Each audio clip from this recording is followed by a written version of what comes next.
At nagisingan ko kanina mahigit pasado 10:00 na. Ang simba namin 10:30. So naiwan na naman ako ng simba ngayon. Siguro maya-maya hahanap ako ng panghapon na simba, no? Titignan natin kung saan ako pwede makapunta. Pero anyway, kayo po, nakapagsimba ba kayo? Nakapagpahinga na ba kayo? At bukas, sabak na naman, no? Kami po dito sa Dahig, mukhang magulo, no? Magkakaroon po kasi ng NATO summit dito. 2 araw po yan, 23, 24. Pero ngayon pa lang, ang mga kalsada sinasarado na. Dito po sa kalsada ko, hindi ko alam kung isasarado. No? Nakikita ko naman po na walang barikada. Pero ang problema, yung mga tren, baka hindi na po gumagana. Ang nangyari po talaga is, beginning today, ang mga tren isasarado, mga kalsada isasarado, kasi nga po, lahat ng pinuno ng NATO countries, kasama na si President Trump, ay pupunta rito sa Dahig para sa NATO Summit. Siyempre, ang pag-uusapan nila, unang-una, yung Ukraine, at pangalawa, yung gera ngayon sa Iran at saka sa Israel. No? At wag po kayong magkamali. Talagang total war na po ito dahil inamin na ng Estados Unidos na sumapi na sila sa gerang ito sa pamamagitan ng pagbobomba gamit ang kanilang mga air assets, mga eroplano, no, ng 3 di umano sites na kung saan gumagawa ng nuclear weapons ang Iran. So fasten your seatbelt po. Mukhang all-out war nang nangyayari dito sa Iran at Israel. Ang tanong na lang, kakalat ba ito sa buong gitnang silangan at ito ba yung magiging World War III dahil pwedeng magkampihan, no? Kakampihan ng China at Russia ang Iran, samantalang American man ay kumakampi sa Israel. Pero bago tayo usap muli tungkol sa Iran at saka sa Israel na naging topic na natin ng 3 beses itong linggo alone, pag-usapan mo muna natin itong Duterte Youth. Ang Duterte Youth po ay isang party list na mahigit 2.3 million boto ang nakuha. Sa katotohanan, sang-ayon po sa formula ng party list, meron silang dapat 3 upuan sa Kongreso. Pero nasuspindi po ang proklamasyon nila at na-revoke nga ang registration ng Duterte Youth. No? At ako naman po ay naniniwala na wag naman po sana gawin yan dahil 2.3 million pong boto, hindi po biro yan. Ha? Yan po ay pagpapakita ng napakalaking suporta para sa Duterte Youth. Sabihin na natin dahil sa pangalan lang yan ng Duterte, ano naman ngayon, no? Talaga namang ever since Duterte Youth sila, talaga namang sumusuporta sila kay Tatay Digong. No? So talagang kapag binaliwala mo yung boto ng 2.3 million, na-disenfranchise mo ang 2.3 million na bumoto sa Duterte Youth.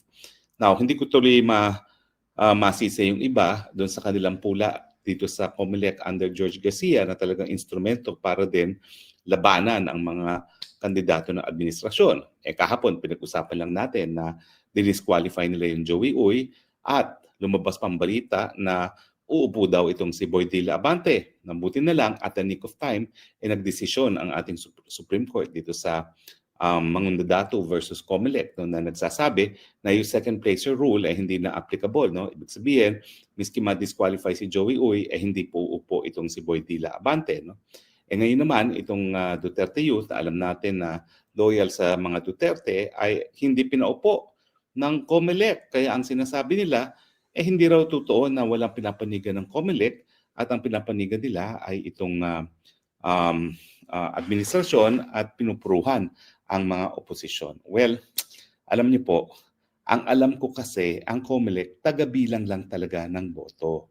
Bagamat na nakasaad sa saligang batas na sila ang exclusive, no, at saka primary talagang ahensya ng gobyerno na mayroong jurisdiction sa pag-hold ng mga halalan. Now, sa lahat ng desisyon ng Korte Suprema naman, talagang sinasabi ng Korte Suprema na hindi dapat binabaliwala ang mandato ng taong bayan dahil yan talaga ang anyo ng demokrasya. Talagang sa balota lamang na nagkakaroon ng kapangyarihan ng taong bayan, no, na magdesisyon at sumapi sa ating gobyerno. No? Kaya hindi dapat binabaliwala yung ganyang mandato na ibinigay, lalong-lalo na kung ang pinag-uusapan ay 2.3 million na mandato. No? Hindi talaga dapat yan binabaliwala. At kaya nga hindi ko masisi yung iba sa pagpupula na para talagang kumakatig o pumapanig sa administrasyon ang COMELEC. Now, ano ba ho itong mga basehan para sa disqualification ng party list? Isa-isahin naman po natin yan dahil meron naman po talagang batas, no? Well, ano po yan, no? Unang-una, yan, is it a religious sect or denomination? Okay, pangalawa, advocates violence or unlawful means. Di ba yung mga ibang party list na affiliated sa CPP-NPA ang dapat ma-disqualify?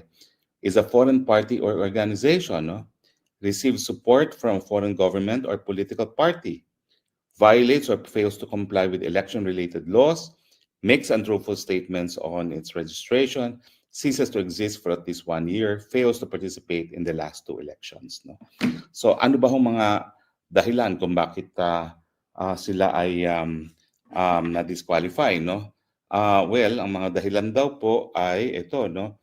Hindi raw sila nag-publish ng petition or hearing notices. Tapos yung mga ano raw nila, yung mga nominees nila ay overage at improper substitution, yung unlawful support from the National Youth Commission, and advocacy of violence and mockery of electoral process. Well, unang-una po, no, hindi ko po alam kung paano nila ma-justify yung pagbaliwala sa 2.3 million na boto ng ating mga kababayan dahil doon sa failure to publish petition or hearing notices. Tingin ko mababaw po yun. Hindi po yan dapat dahilan para sila ma-disqualify dahil babaliwalain mo yung mandato ng 2.3 million na botante. Now, yung sinasabi nilang filed ineligible overage nominees, sa tingin ko po, di dapat magbigay ng bagong nominado. Kung yun lang ang dahilan na overage ang mga nominees dahil nga ang kanilang rin-represent ay kabataan at hindi na kabataan yung mga nominees, dapat kumuha lang ng bagong mga nominees. Hindi po yung dahilan para mabaliwala ang boto ng 2.3 million para sa party list mismo. Tapos, yung unlawful support from a government agency, hindi ko po alam kung paano nila mapapatunayan yan.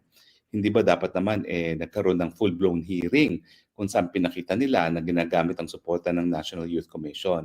Pero ganun pa man, kung ikaw ay Duterte Youth, talagang mahirap mo namang sabihin na wala kang kinalaman sa National Youth Commission kasi syempre, makikipag-unayan ka pa rin sa ahensya ng gobyerno na nagsusulong ng interes ng mga kabataan. Kaya nga National Youth Commission, di ba? Tapos yung advocacy, violence, and mockery of electoral processes, ay nako, hindi po yan ang Duterte Youth.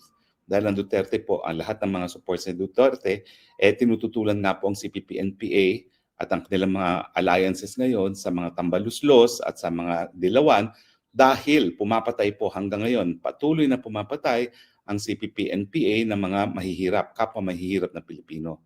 So kung meron po mga party list na nag-advocate ng violence, and mockery of electoral processes, hindi po yan Duterte Youth. Pero yan po yung mga legal fronts ng CPP-NPA at wag na tayong magbulag-bulagan sa katotohanan na meron talaga mga legal fronts ang CPP-NPA. Legal fronts meaning, kunwari, hindi sila kasapi, pero alam naman natin sa kanilang salita, sa kanilang gawa at mga personalidad na nasa likod nila, sila talaga ay kabahagi ng mas malaking front. Kaya nga National Democratic Front po ang tawag dyan.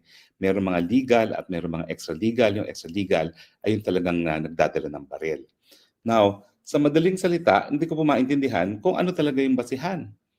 Dahil talaga pong dapat ang COMELEC ay tagabilang lamang kung sinong binigyan ng mandato ng taong bayan at pinapatupad ang mandato na binigay ng taong bayan sa mga tumatakbo.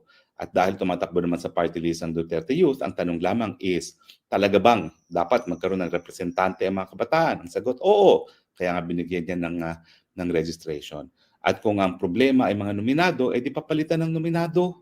Ganun lang pong kadali yun. Pero wag nating babaliwalain yung 2.3 million. Now, ang masaklap pa dito ay dahil hindi makakaupo yung tatlong nominado ng Duterte Youth, siyempre, merong tatlo ring makikinabang na nominees ng iba't ibang mga party list.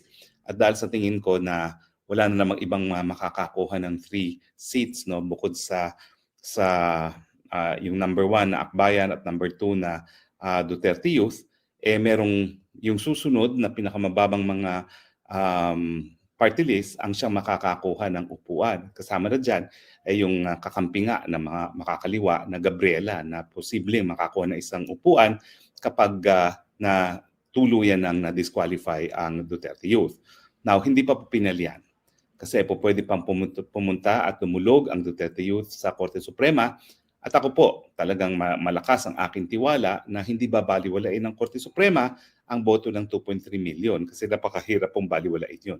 Buti sana kung 400,000 lang o 1 seat lang ang pinag-uusapan. Hindi po. 3 seats ang pinag-uusapan dito.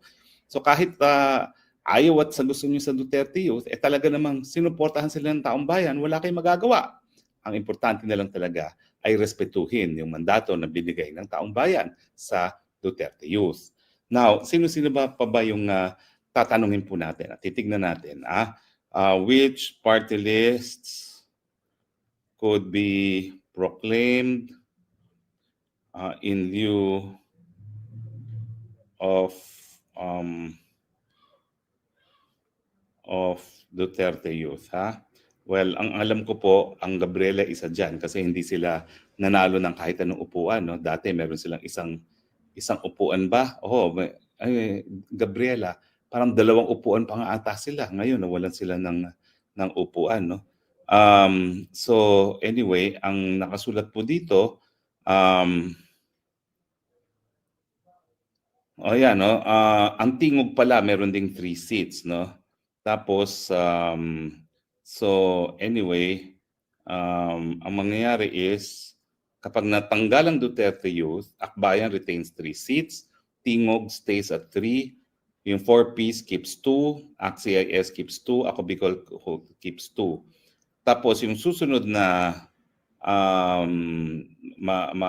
makakaupo ay yung rank 7 to 54 for the remaining seats, no? Yun nga may nagsasabi na yung upuan ng Duterte Youth baka mapunta sa Gabriela Women's Party List, no? Pero hindi pa sigurado talaga kung sino yun, no? Hindi ko pa nakikita yung listahan ng mga botante. Dapat makita ko yan para malaman kung sino makikinabang. Pero one of them ay sinasabi nila ay dapat Gabriela, na alam naman natin na talagang kaalyado ngayon ng administrasyon dahil ito ay makakaliwa at talagang kalabang-kalaban ng Duterte Youth, no? So parang hindi tama na habang dinisqualify yung Duterte Youth, ibibigay ang kanilang upuan sa kanilang kalaban, no? In any case, importante kasi na manatili ang tiwala ng taong bayan sa COMELEC mismo. At kung magpapatuloy ang COMELEC na ganito na dinidisqualify yung mga party list na identified sa opposition at nangunguna na nga dyan ang Duterte Youth sa party list dahil ginagamit ang pangalan ng Duterte, baka tuluyan na mawala ng tiwala sa COMELEC at hindi na sumapi ang taong bayan sa eleksyon. So ang magkakaroon po ng danyos dyan ay yung demokrasya natin. Dahil kapag hindi na nagtiwala ang taong bayan sa demokrasya natin, sino na mamumuno sa atin? No? Baka mamaya yung mga taong walang mga mandato ang siyang mang-agaw na ng kapangyarihan na ating dapat iwasan sa pamamagitan nga ng pangangalaga ng tiwala ng taong bayan. So ako'y nananawagan sa COMELEC. Yung mga dahilan ninyo po sa tingin ko ay sabihin na nating totoo yung mga walang publication requirement, pero ako naman hindi ko maintindihan kung paano yung ebidensya na sumusuporta sa paggamit ng dahas ang Duterte Youth. Nangampanya nga at hindi naman kabahagi ang Duterte Youth na kahit anong illegal na terorista